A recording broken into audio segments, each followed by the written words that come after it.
اور پھر پیٹ کا روزہ. اب آپ سوچ رہے ہوں گے کہ وہ تو ہم پہلے سے ہی رکھ رہے ہیں، مزید کون سا روزہ؟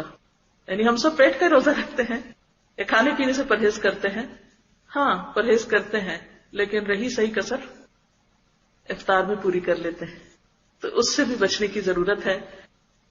کلوا واشربوا ولا تسرفوا، کھاؤ پیو مگر اسراف نہ کرو، ضرورت سے زائد نہیں.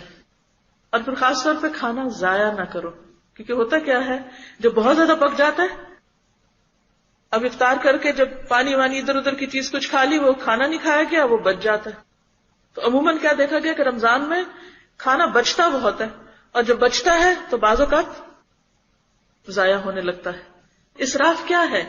کھانے کو ضائع کرنا، بچا کے پھینک دینا، گلنے سڑنے کے لیے چھوڑ دینا. تو ایسی صورت میں کیا ہے کہ اس کی حفاظت کا بھی، یا تو کسی کو دینے کا انتظام کریں، اگر وہ ممکن نہیں تو پھر فریز کر کے ری یوز کریں یا کچھ بھی کریں، لیکن ولا تسرفوا. اور سب سے پہلے اسراف کو کنٹرول کرنے کے لیے فضول خرچی ہی نہ کی جائے. ولا تبذر تبذیرا ان المبذرین کانوا اخوان الشیاطین وکان الشیطان لربہ کفورا. اور اس کے علاوہ جب بھی لقمہ اٹھائیں اور کھائیں اور افطار کریں یا سحری کریں، سوچیں کہ یہ لقمہ حرام کا تو نہیں، سورس آف انکم جو ہے وہ حلال ہے.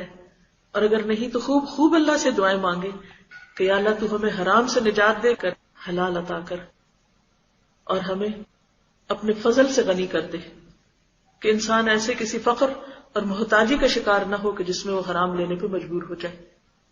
تو حرام سے بچنا اور بچنے کی کوشش کرنا، اور ان تمام ذرائع کو بھی دیکھنا کہ ہم حاصل کہاں سے کر رہے ہیں، اور وہ سورس آف انکم کیا ہے، اور وہ جو کھا رہے ہیں وہ کیا ہے. کیونکہ بعض اوقات ہم اس پر بھی بہت احتیاط کر لیتے ہیں، اچھا ہماری آمدنی حلال ہو، فائن حلال ہے، لیکن اس حلال آمدنی سے جو خریدتے ہیں جا کے اس میں حلال حرام کی پرواہ نہیں کرتے. بہت سے لوگ روزے کی افطاری کے لیے ایسی فوڈ خرید لیں گے جس کے انگریڈینٹس ہی حلال نہیں ہوں گے.